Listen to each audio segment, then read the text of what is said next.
Good morning. Good morning. Let's make sure operating at near peak efficiency.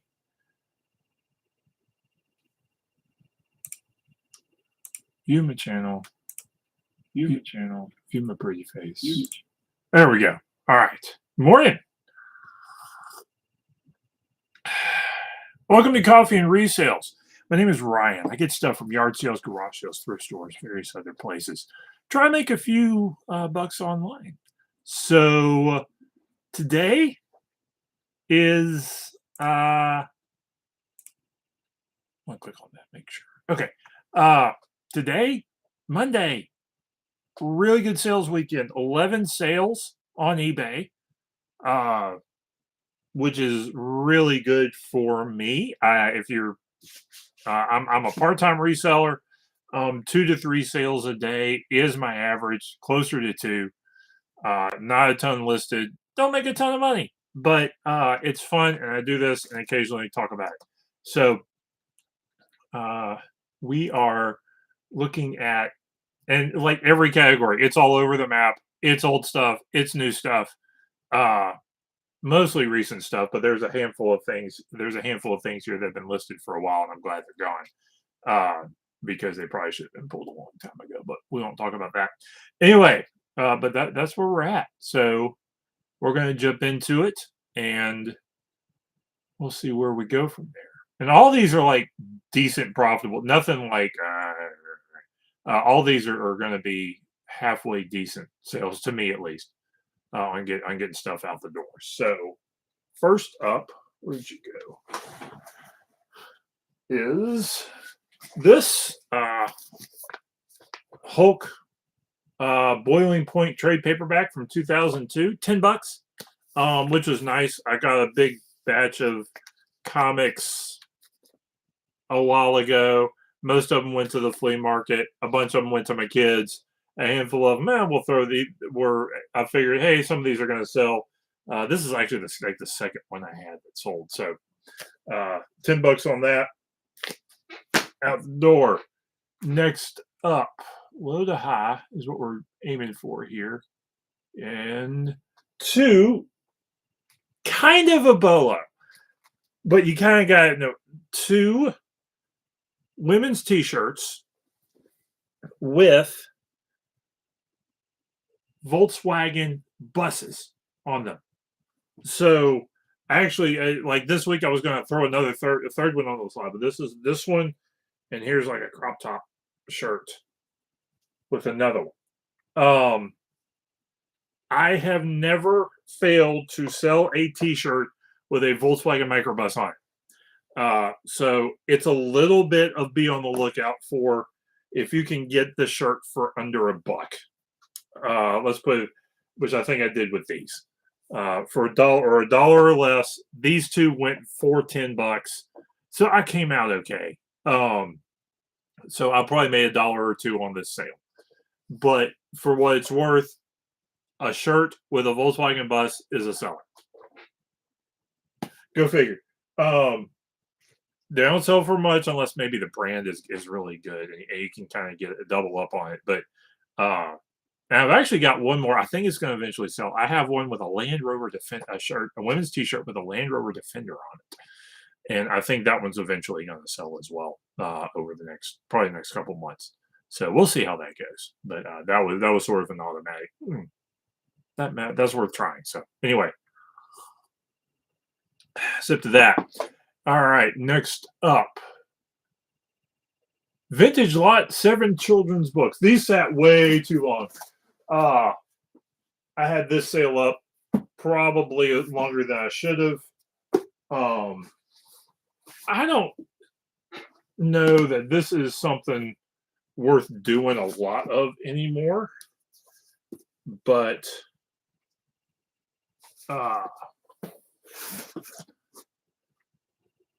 these 7 books went for $14. This Joan of Arc book probably should have gotten pulled and put by itself, but that's fine. But 7 vintage kids, young adult hardcovers. These went for $14, and I've had these up for like a year. Um, there was one point where vintage book lots, and I think maybe if you hit the timing right or you do it right on eBay, you can sell them. There was one point where you could like $3 to $5 a book, and you could lot them up by color or some sort of like genre, and people buy them for decorating purposes. I don't know that, and I really think that happened in the early days of Zoom calls because people wanted something nice in their background, so they would buy old books and stack them up. I don't know that that's necessarily the case anymore, but it's also still hard for me to not pass up a book made pre World War II book uh, for a buck or cheaper if it's in good condition and figure something out to do with it. But that's a lot of room too that those took up, and I'm glad to see those go out. So there's that. All right, next up. We're gonna do this guy. Okay. Refrigerator magnets. These are those old sort of rubber like state shaped refrigerator tourist magnets, a bunch of these. I had 16 of these, sold for $15 shipped, got them at like less than a quarter a piece. These are that's the second bag of those I've sold in 3 months. Like I got them a bunch of the I think it was at Last Chance Goodwill or something, and they had a big stack. I was like, I'm gonna try these. Swiped them down, put them in a big lot at a buck a piece, and they sold. So something to keep an eye out for whenever you're browsing for bags of stuff at yard sales and stuff. No, state magnets for dirt cheap, for $2 for a bag of 20. Yeah, I get those because those will resell. So that's something to keep an eye out for is state touristy magnets, particularly older ones, if you can get your hands on. Anyway, all right. Next up, action figures. Action figures. This guy, this dude is a 1992 Battle Troll. If you remember the old like late 80s, early 90s troll phase, well, Hasbro would try to do something for boys or something like that and made Battle Trolls action figures, like warrior type figures. And I think there's Troll Guardians and a couple of different genre, different takes on the genre, and they're all like collectible now because there was like a year's worth of them, so there weren't many. So action figure collectors go after them, and I got these in a big haul of action figures back in September, October.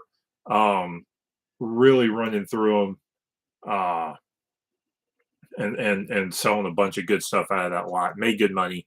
I think I spent $200. I've already, I think, doubled my money out of there, and I've got another couple hundred I know I'm going to make out of that. So sweet find. I think this guy also had the club with. He's also had figure and accessory out with him too. Okay. Next is my 215s, 40. All right, that's a 15. Where's that knee brace? Okay, got one more. Knee brace. Knee brace. No, it's an ankle brace. Ankle brace. 17 bucks. I was at whenever you go to estate sales, look for like nearly new medical equipment. This one I went to had 2 knee braces and 2 ankle braces. The knee braces sold basically overnight. The ankle braces, this took a while longer to sell, and I still have a right leg one. It's one of those things that there's a good many on the market. Make sure you're the cheapest. Buy a couple cents and it'll sell, and you'll make money. I think I got them at like $2 a piece, and sold them all for really reasonable profit. But keep an eye out for new like medical equipment and that sort of thing that may not have been used at estate sales. And sometimes that you can come away with some interesting stuff like that. They had a neck brace too that sold, and they were all new in box, like they never got used. So it's one of those things that like Medicare paid for and doesn't care to take back. There you go. All right. These two were super fun finds this week, and I really wish the games were in them. But, and I don't know that they're domestic sales either. But these two, EverQuest big box games. These are older PC games from the 90s, late 90s, maybe early 2000s. One's from 2000, one maybe 99. There's no actual CD-ROMs in these boxes. They both have like instructions and maps in them, but the games are actually gone. One of these, let's see, Ruins of Kunark. This sold for $30, and this EverQuest sold for $15. The reason this sold for so much is the game came with a cloth map for the video game, and that's why this one sold for a bunch. The regular game's like a $60. If the game was in here, it would be like a $60 sale. But just with the cloth map box and a couple pieces of paper, sold for that much. So, and there's actually a market for these over. There's like still, I want to say there's still a market for some of those games over in Europe. I know I sold some Heroes of Might and Magic games over there to some folks a year or so ago. That was a really good sale. That was, and one of the games was stupid expensive. And people were snatching them up still because there's still like a gamer community for some old late 90s, early 2000s PC RPG games. Which, by the way, some of those are still really fun. If you're a gamer, like the two of you who are actual gamers, there was a little bit of a golden age of RPGs in the late 90s, early 2000s. With EverQuest and Heroes of Might and Magic and a few others, Baldur's Gate, Icewind Dale. Some of those games were really good, and they're still very playable if you can get a hold of them. That's why the value kind of still holds on. So anyway, there's that stuff. And again, the box, and you almost don't get this anymore, except like in super special editions. But like you get, some of them came with really cool like accessory stuff, like an EverQuest game that came with a cloth map, which is really fun.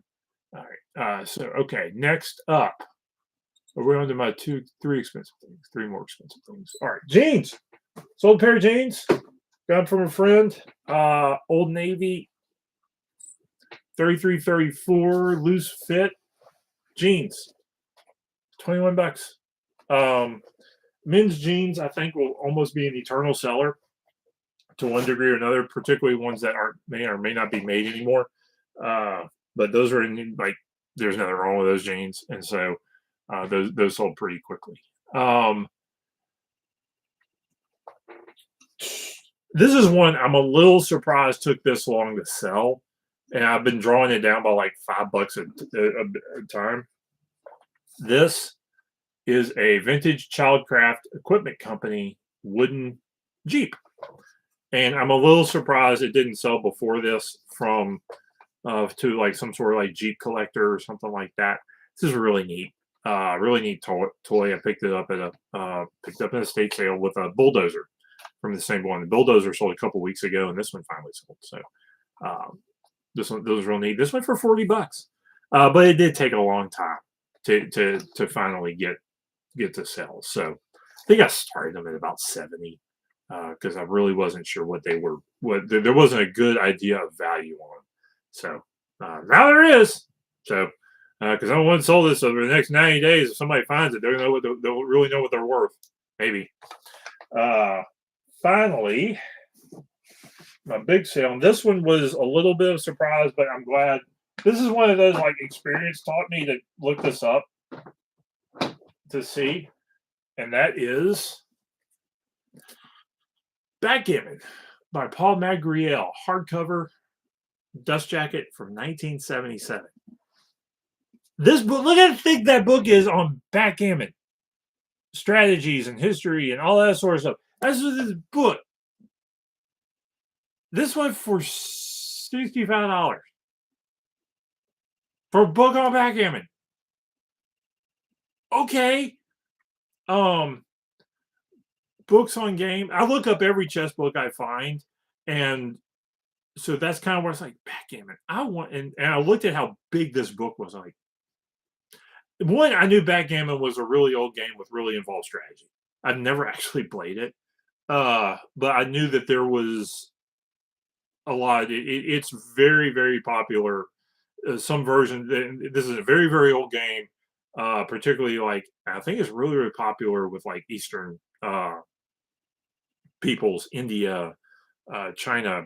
I think particularly India, and like the Arab world and that sort of thing, Middle East. So this game, so that's why this game is kind of held for so long. So uh, that's why. So keep an eye out for for books about games, and particularly old ones. And you may be surprised at what you come up with. But particularly, I really do keep an eye out for chess books because those tend to. I don't know that I have a chess book I've never sold. Eventually, even if it's like a batch of chess books for $3 a piece, on up to some more expensive stuff. Um, so that's the sales today. 11 sales, over $200. I think probably I'm gonna net out somewhere between 150 $200 with all this after shipping and all that sort of thing, any base cut. So that's what I got today. So if you watched, thanks. If you didn't, that's fine too. So I will catch you next time. And like, comment, subscribe, please. I'll see you next time.